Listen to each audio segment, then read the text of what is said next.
सबसे पहले महादेव के चरणों में प्रणाम करती हूँ। मेरा प्रणाम स्वीकार हो। मैया पार्वती के चरणों में प्रणाम करती हूँ। मेरा प्रणाम स्वीकार हो। कार्तिक गणेश दोनों भैया के चरणों में प्रणाम करती हूँ।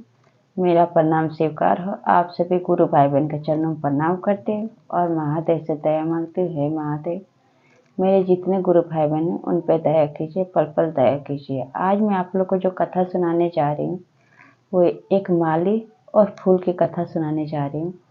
अगर कथा अच्छा लगे तो मैं वीडियो को लाइक कीजिएगा, चैनल को सब्सक्राइब कीजिएगा, कमेंट बॉक्स में हर हर महादेव जरूर लिखिएगा, क्योंकि आप लोग से हाथ जोड़ के निवेदन है कि आप लोग वीडियो को तो देखते हैं लेकिन वीडियो को लाइक नहीं करते, तो ज़्यादा से ज़्यादा शेयर कीजिए। और महादेव का कथा आधा अधूरा नहीं सुनना चाहिए। आधा सुनने से महादेव का अपमान होता है, पूरा सुनने से ज्ञान होता है। तो अब ज़्यादा बात नहीं करते, कथा शुरू करती हूँ। एक गांव में एक माली था। माली के घर में माली और उसकी पत्नी दो ही लोग थे और गुरु भाई बहन। माली भगवान का प्रिय भक्त होते हैं, क्योंकि माली जो थे उनके बाग बगीचा था फूल का, तो उनका एक ही काम था, बाग से अपना फूल तोड़े, उसका माला बनाए और ले जाके उसको बाजार में बेचते थे भगवान के लिए, महादेव के लिए। महादेव के परम भक्त थे माली जो थे। तो क्या हुआ, ऐसे ऐसे समय बीतने लगा और फूल बेच के उनके घर का गुजारा होता था, उसी से अपना रोटी पानी उनका चलता था। फिर धीरे धीरे समय बीतने लगा और देखते देखते एक लड़का हुआ। फिर कुछ दिन बाद धीरे धीरे बीतने लगा समय, उसके बाद दूसरा भी लड़का हुआ। अब बच्चे भी वही सीखते हैं, गुरु भाई बहन, जो माँ बाप करते हैं। पिता का ये काम देख के बच्चे भी वही सीखे। वो भी बगीचे से जाते हैं, फूल तोड़ के लाते हैं, माला बनाते, ले जाकर बाजार में बेचते।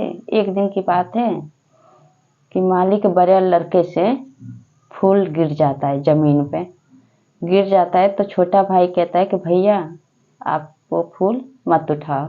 बड़ा भाई जो होता है वो फूल को उठा लेता है। नीचे जमीन पे 4-5 फूल गिर जाता है तो उठा लेता है बड़ा भाई। छोटा भाई कहता है कि फूल जमीन का गिरा हुआ नहीं उठाना चाहिए, क्योंकि वो फूल किसी और के नाम से गिर जाता है, भगवान के नाम से गिर जाता है, वो फूल उठाने का कोई फायदा नहीं होता है।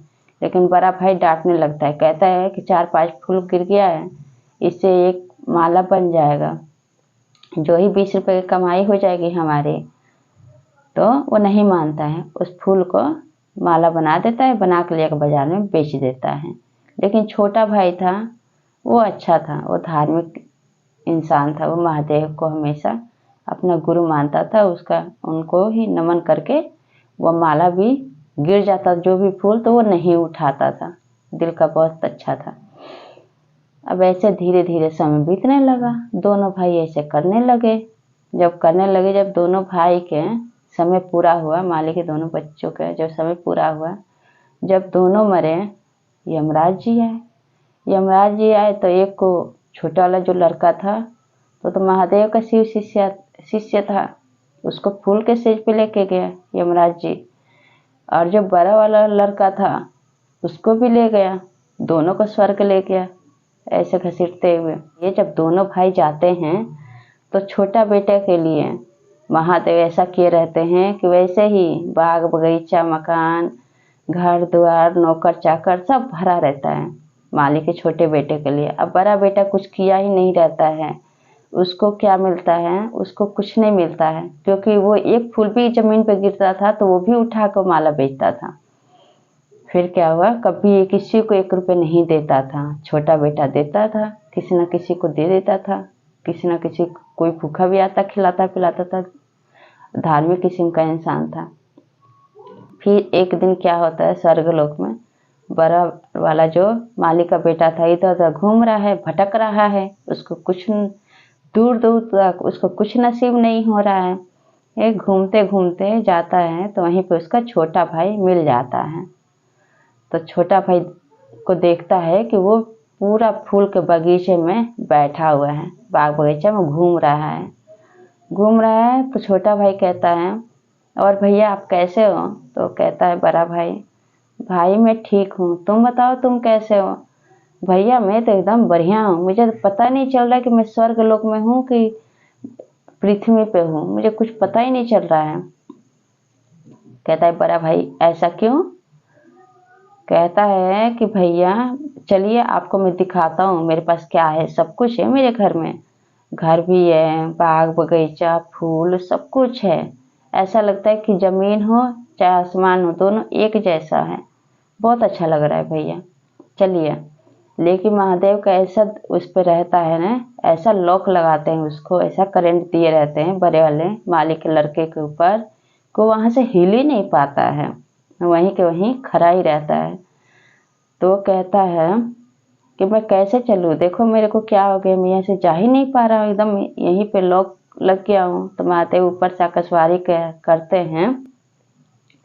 छोटा भाई कहता है कि महादेव ये क्या हो रहा है? भोलेनाथ मेरे भैया ऐसे लॉक कैसे लग गए हैं? तो फिर महादेव को जब नमन करता है मालिक का छोटा बेटा, तो वहाँ पे प्रकट होते हैं। प्रकट होकर कहते हैं कि तुम जो थे वो तुम धार्मिक किस्म के इंसान हो, तुम सच्चे हो क्योंकि तुम मेरे शिव शिष्य हो।